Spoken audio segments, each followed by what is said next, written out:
comes out today.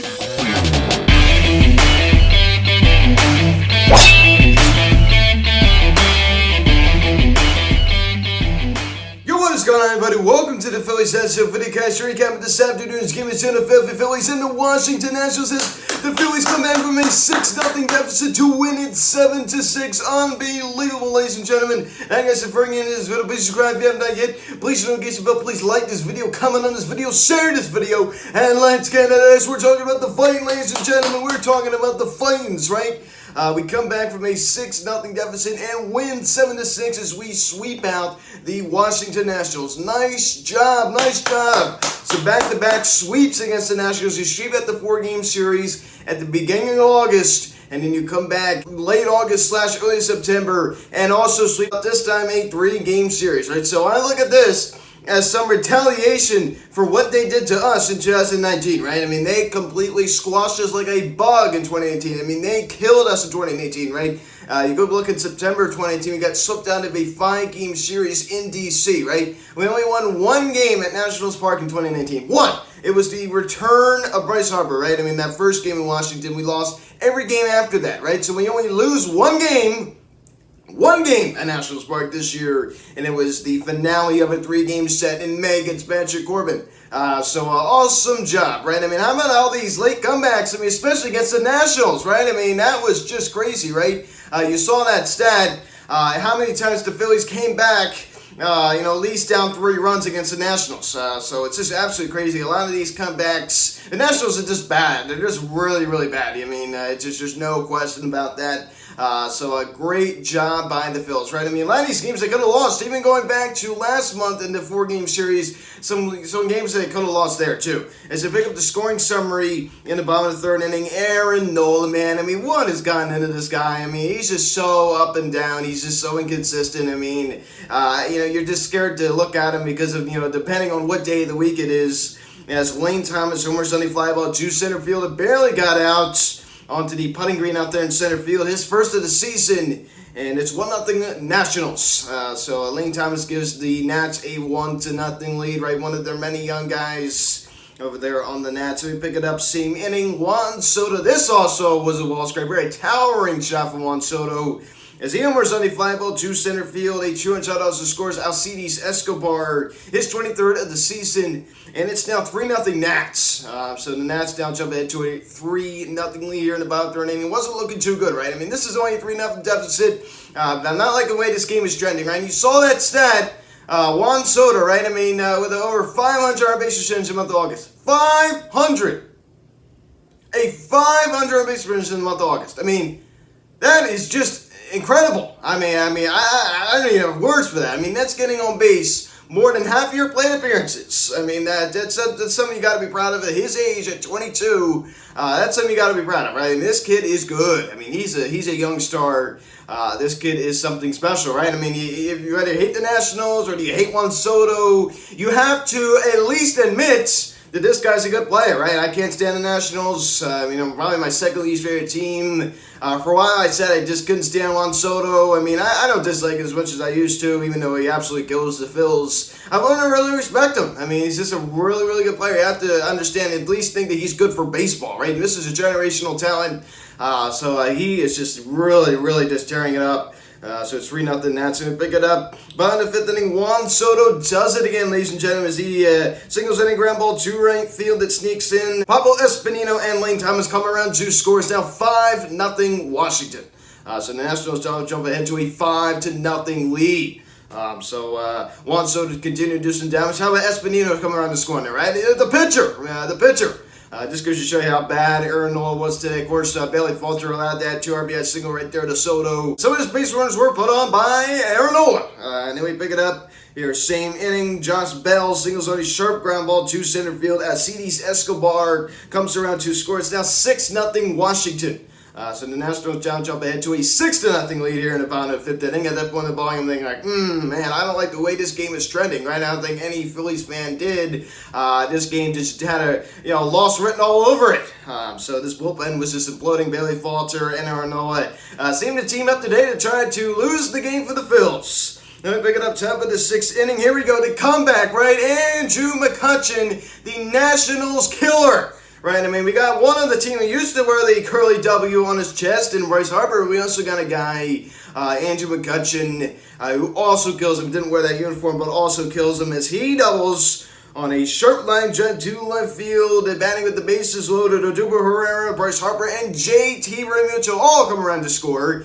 His 16th double of the season, and the Phillies all of a sudden are back in this game as they cut the lead in half. Now a 6-3 ball game, right? So I've talked about it before in game recaps prior. Andrew McCutchen kind of in the midst of a slump since coming off the AL. You go take a look at the schedule. We got the Washington Nationals. Andrew McCutchen kills the Nationals. So you would hope that this series would get him going. It did. It did. Andrew McCutchen had a very, very good day today. We'll talk about that a little bit later. So, a bases scoring double to get the Phillies right back in the ballgame and got the lead in half. Now just a 3-run deficit. And we pick it up top of the 8th inning.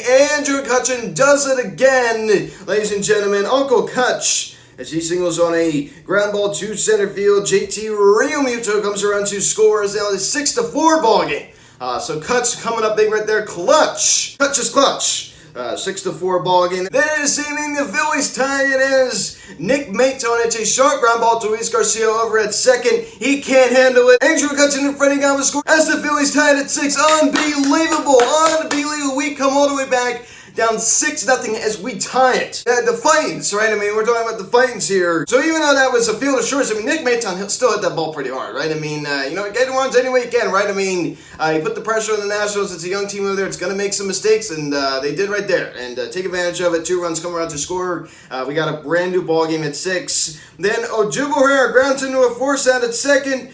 They could not turn 2 on the play. As Nick Maton was out at second, they could not get Odubel Herrera over at first. And Rafael Marchand comes around to score as the Phillies now lead it 7-6. So not only did they tie it, not only did they come back from a 6-0 deficit and tie the game, they won the game. 7-6 your final scores. The Phillies sweep out the Nationals, a.k.a. the Curly W Walgreens, right? You can find it at your local Walgreens.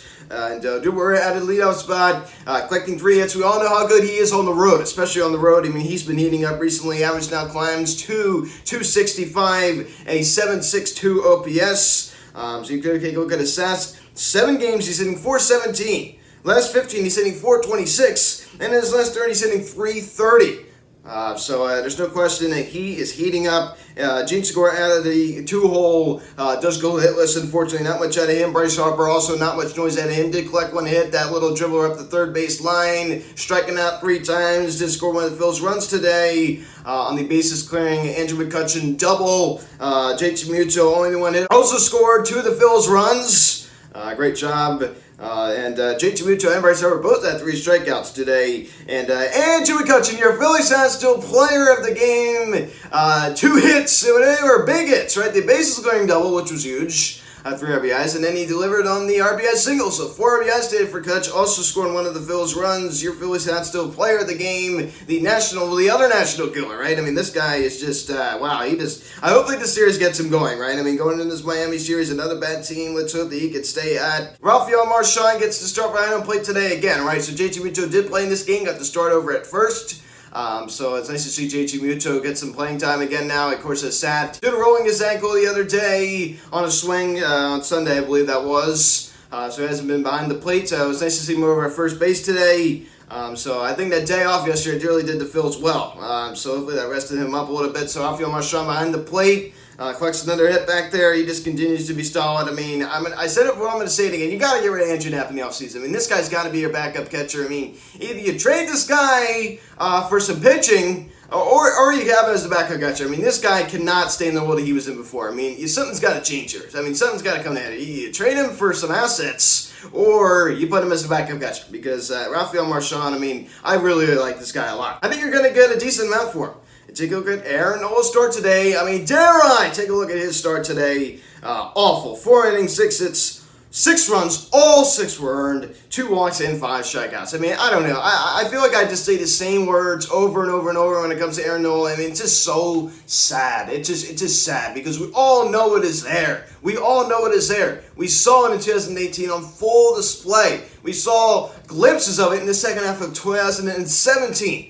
In 2018, we saw it in full effect. 2019, second half, kind of around the July, August, collapse in September. He does it every year. In the July and August months, I mean, he was pretty good. Last year, he was pretty much on a decent track.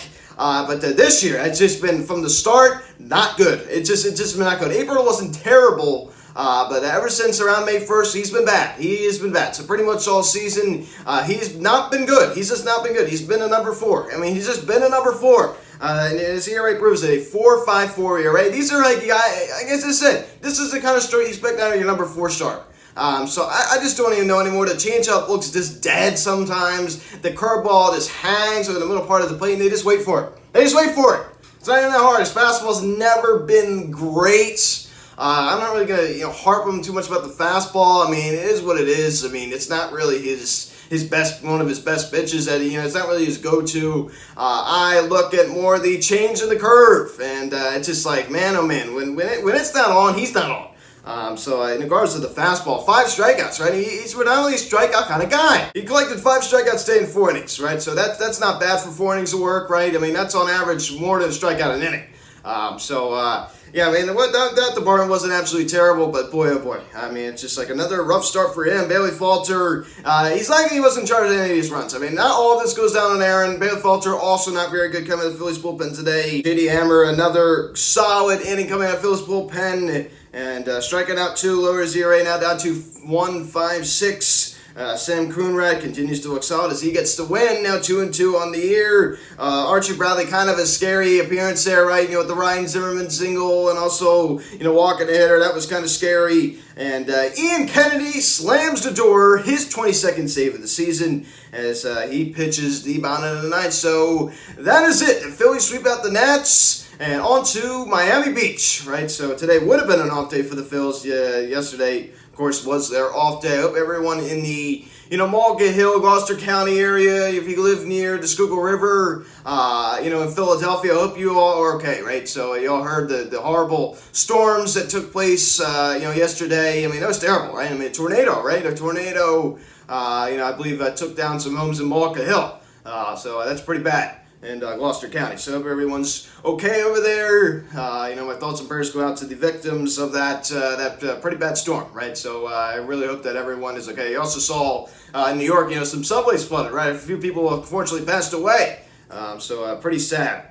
Pretty sad. We all heard the news that the Braves got swept out by the Los Angeles Dodgers, as we are now just 1.5 games back from first place of the NL East. So it's just hard to believe we're now 5 over 500 as we're taking care of business against these bad teams. So we didn't do it against the Diamondbacks a couple weeks ago in Arizona, and so we just continued to just destroy the Nats. I mean, that was the last time we're going to see the Nats this year, and what a good way to end it.